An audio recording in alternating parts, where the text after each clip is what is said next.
I watched my husband place his hand on his mistress's pregnant belly inside a luxury restaurant, and in that moment I understood something cold and final. The marriage had not died. It had been murdered slowly, carefully, and without remorse. I stayed inside my car, parked across from the wide glass windows of a restaurant in Polanco.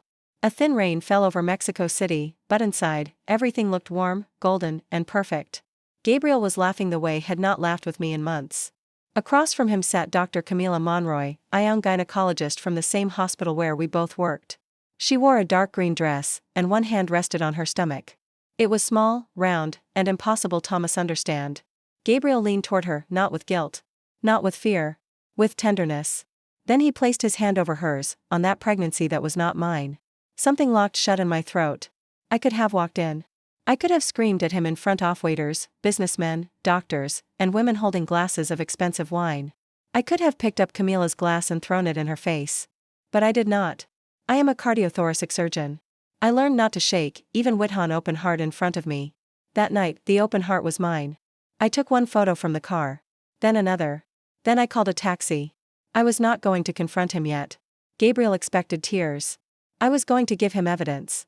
For 18 years, we had been the couple everyone admired at Santa Regina Hospital. He was a famous oncologist, the doctor magazines praised for saving lives. I was the chief of cardiothoracic surgery, the woman many male doctors had been forced to respect. We were power, discipline, and prestige. At least, that was what I believed. The changes had started slowly. First came the endless shifts. Then the midnight messages. Then the floral perfume on his shirts. When I asked about it, he laughed. "Angela, please," he said. "You are exhausted. You are seeing ghosts." Camila began appearing in more and more of his conversations. Camila had a brilliant idea. Camila helped me review a case. Camila understands what it means to live for medicine. I understood medicine too. What I did not understand was why my husband had stopped looking at me. Inside the hospital, the silence started speaking. Nurses stopped talking when he entered. Residents looked down when he passed. One afternoon, I heard two nurses whispering about Dr. Santillán and Dr. Monroy. They went silent the second they saw me. That was when I knew everyone had known before I did. Then came the hotel bill.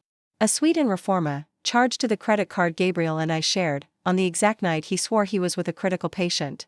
I placed the bill on the table when he came home at 2 in the morning. "Explain this," I said. He did not even pretend to be surprised. "A donor meeting," he said. "Confidential." "And the lipstick on your collar? Was that a donation too?" His face hardened. "You are becoming paranoid." That word was his first public stab. Worse ones would come later. The next day, a mother named Laura Cardenas stopped me in a hospital hallway. She looked shattered. Her 14-year-old son, Iker, had been Gabriel's patient. He had died before dawn. I remembered Theboe. Leukemia, yes, but he had been responding well. He was supposed to go home in a week. Dr. Ferrer, Laura said, clutching a tissue. "My son was laughing yesterday. Dr. Santillán said there was no need for an autopsy. He said it was complications. But something is wrong." That night, I reviewed Iker's file. It was too clean. Too fast. Too convenient. Gabriel had signed everything. No second opinion. No full explanation. Then I searched other cases from the past 5 years. Patients who were improving and suddenly died. Confused families. Life insurance claims collected in less than 48 hours. Payments routed through medical companies with no clear records.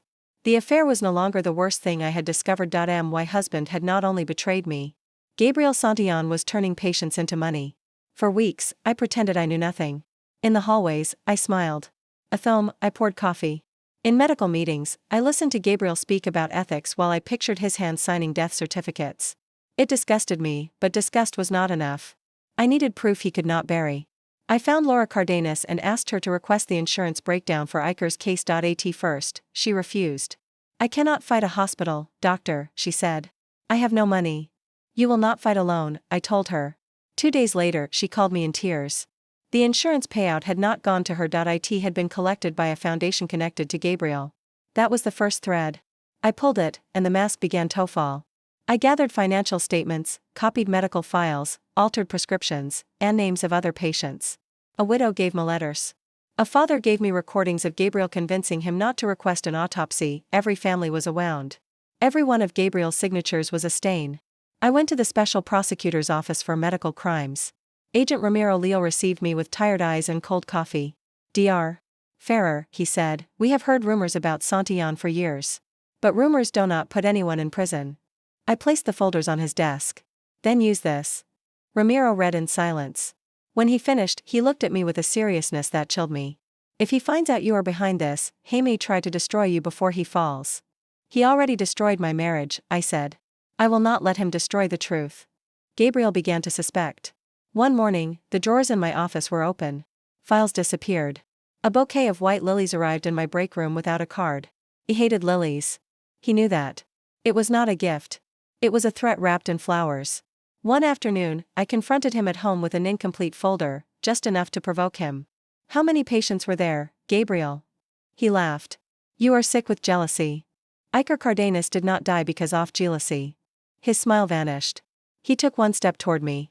Careful, Angela. You have no idea what kind of forces you are touching. Then enlighten me. His voice dropped almost to a whisper. Not everyone survives because they are meant to survive. Sometimes nature needs help. He said it softly, almost proudly.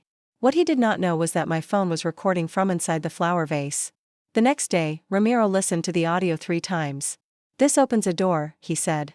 But we need him exposed before he can run, or we need the money trail revealed in a way he cannot bury. Then the opportunity arrived, the hospital's annual gala. It was a night built to honor Gabriel for his humanitarian career. Donors, press, directors, doctors, and a live broadcast would all be there. It was the perfect stage he had built for himself. So I prepared a second stage. I sent Camila an anonymous envelope containing bank records that showed accounts in her name being used to move money. I wanted her to doubt him. I also invited the families of the patients. No one told them exactly why, only that night, they would hear the truth. When I arrived at the gala, Camila sat in the front row, wearing that emerald dress, her pregnant belly held like a trophy. Gabriel stepped onto the stage beneath a wave of applause. Medicine is an act of love, he said. I stood up. The room went silent. I took the second microphone. You are right, Gabriel. So tonight, lead us talk about the patients you stopped loving the moment they became more useful dead than alive. His smile cracked. The screen behind him changed. First came a photo of Iker Cardenas smiling from a hospital bed. Then his medical file. Then the date of his death. Beside it appeared the insurance payment sent to a ghost foundation connected to Gabriel. The room began to murmur. Thesis slander, Gabriel said, trying to laugh. Angela is hurt over personal matters. Yes, I answered. I am hurt. But these families did not lose their children because of my marriage. More photos appeared, patients, dates, diagnoses, insurance policies, deposits. Several board members turned pale. Camilla stared at the screen as if the air had been pulled from her lungs. Gabriel, she whispered, why is my account there? He turned toward her with fury. Shut up. That was his first public mistake. I took out the recording and pressed play. His voice filled the ballroom. Not everyone survives because they are meant to survive. Sometimes nature needs help. A woman screamed. Laura Cardenas stood up, sobbing. You killed my son. Another family rose. Then another. The applause of a tribute turned into a storm of horror. Gabriel stepped toward me. Turn that off. No. I will destroy you. You already tried. At that moment, Agent Ramiro and 4 officers entered from the back of the ballroom. One of them raised the warrant. Dr. Gabriel Santillon, you are under arrest for medical fraud, insurance fraud, falsification of clinical records, and homicide. Gabriel tried to run. He shoved a chair, knocked over a glass, and nearly hit a journalist. He never reached the door. They handcuffed him in front of everyone. In front of the cameras. In front of Camila. In front of the mothers he had condemned to silence. Camila began to cry. I did not know about the deaths. Ramiro looked at her. But you knew about the money. She did not answer. She did not have to. The trial lasted months. The press called it the case of the false angel of Santa Regina. Gabriel arrived in an expensive suit during the first week. By the final hearing, he looked 20 years older. Camila testified to reduce her sentence. She admitted Gabriel had used her accounts. She said he promised her a new life. She said he told her I was a cold, obsessive wife. When I took the stand, Gabriel looked at me with hatred. I did not look away. I spent years loving a man I believed was brilliant, I said. But intelligence without a soul only makes a monster more efficient. The recording played again in court. Laura Cardenas cried in silence. The jury deliberated for less than 1 day. Guilty, Gabriel received life in prison. Camila lost her medical license, her reputation, and the fantasy for which she had humiliated me. The child she carried was innocent. But Camila would have to live with one truth. She chose a powerful man and ended up being used like another bank account. Outside the courthouse, a reporter asked me, Dr. Ferrer, do you feel like you won? I looked at the courthouse steps, where grieving families were holding each other. No one wins when people are dead, I said. You only breathe a little easier when the truth is no longer buried. After that, I resigned from Santa Regina. I could not keep walking through halls where so many people had stayed silent out of fear, comfort, or money. For a while, it-hop medicine had betrayed me. Then I understood the truth. It was not medicine. It was the men who dressed themselves as saviors so they could play God.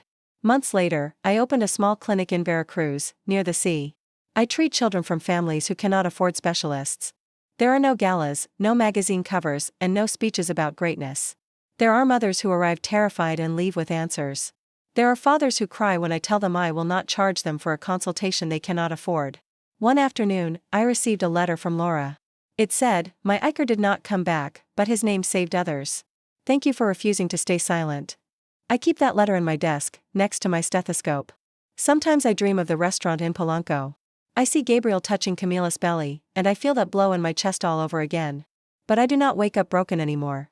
I wake up remembering that I did not walk in screaming because my revenge needed patience, proof, and justice. Today I know a betrayed woman can cry. She can shake. She can feel alone. But when she stands up with the truth in her hand, even the most powerful man stops looking invincible. Gabriel thought he was taking my place from me.